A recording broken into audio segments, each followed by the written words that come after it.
Hey guys, so now that I've talked about my best and worst films of 2016, we can move on and look at 2017 and see what this year has to offer us. Now, I don't really have a ranked list of which movies I'm anticipating in 2017, but what I'm going to do is scroll through the American release calendar here on Wikipedia and pick out the 10 movies I'm especially excited for. Take note though, of course, that there's no guarantee that we in the Philippines will be getting these movies on the same dates or that we'll be getting them at all. So let's jump right into it. I'm going to skip January because there's nothing for me there. But the first movie I'm really looking forward to in 2017 comes on Feb 10, and that is the Lego Batman movie. Now, I'm an enormous fan of the Lego movie from 2014. I think it's amazing, and everything I've seen from the trailers for the Lego Batman movie really has been hilarious. I really think they have lots of great material here. They're being really self-aware about their own franchise. What worries me about this, if anything, is that Lord and Miller are not directing it, but I still feel like they're in the same tone and the same vibe of the Lego movie, so I really hope that this property can in some way actually keep DC alive, while they're still trying to figure out their live action stuff. I think as long as DC shows that they can make good Lego films, like, they will retain the rights to all the DC characters. Now on March 3, for something more serious, I am really looking forward to Logan. The X-Men series for me has been kind of off and on. There's some great films in that franchise, there's some movies that just aren't that good, but I genuinely think that Logan could be the best thing from 20th Century Fox, because they have absolutely nothing to lose with this movie. Because, for one, Hugh Jackman is retiring as Wolverine after this movie, and I dare studios to find a replacement for him. They will never be able to find a good enough replacement for Hugh Jackman, so they can really go all out with that. The X-Men franchise will inevitably be rebooted after this film, so this is like the end of that entire era that started in the year 2000. And Deadpool has proven that R-rated superhero movies have an audience and can perform incredibly well at the box office. So I think they're going to go all out with this. It is R-rated, and I really hope it is everything that we want a Logan movie to be. Now on March 3 as well is a little movie I am super excited for, and that is T2 Trainspotting. If you have not seen the original Trainspotting from the 90s, watch it. It is incredible. I think it's one of the best movies about drug addiction I've ever seen. The entire cast, the original cast, is coming back with the original director, Danny Boyle. The only thing I'm worried about here is that, there is a 21-year difference between these two movies, so it might come off as a bit outdated, maybe. But I do have hope that, if anything, Danny Boyle's gonna make this movie original, and I really can't wait to see what he does with the story. Now on June 2, and I'm really looking forward to this, it's Wonder Woman. I honestly don't have a lot of faith in the Justice League movie because of Zack Snyder, and I don't know, I just don't have a good feeling about that movie, which is why I think so much is riding on Wonder Woman. This is the first really female-led superhero movie ever. It's the first standalone superhero movie with a female at the center.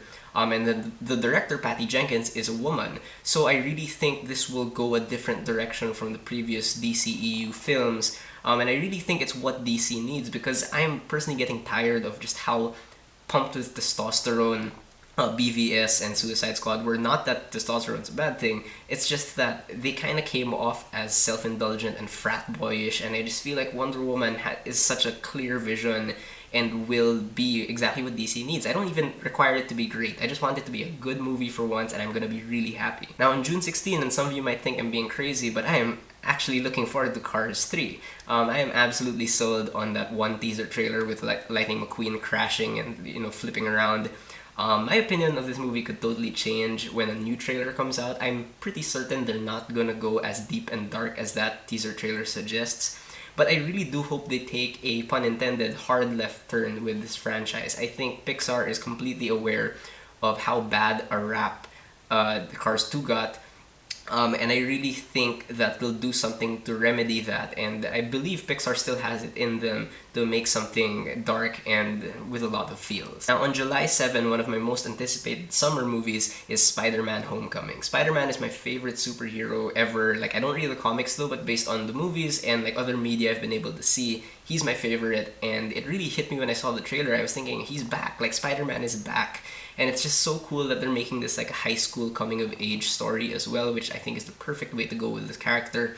My one apprehension is that I swear they better not just kill off Michael Keaton as the villain of Vulture, because Marvel really needs to have more long-term villains, and Michael Keaton is a great investment. He's a fantastic actor. Please keep him on. And on July 14 is War for the Planet of the Apes. Rise of the Planet of the Apes was a really good movie. Dawn of the Planet of the Apes was a great film, and I hope War continues that forward momentum. I'm a bit nervous about this movie because for me, War isn't as interesting as the situation in Dawn, where they're trying to keep peace. But I still have a lot of confidence that this movie will be like very similar to Dawn, and I really think that it'll be the best if they resist sequels. Like if they decide to make this the last one in the trilogy, I think it could be better than if they try to occupy themselves with setting up for future films. I think that will not work out.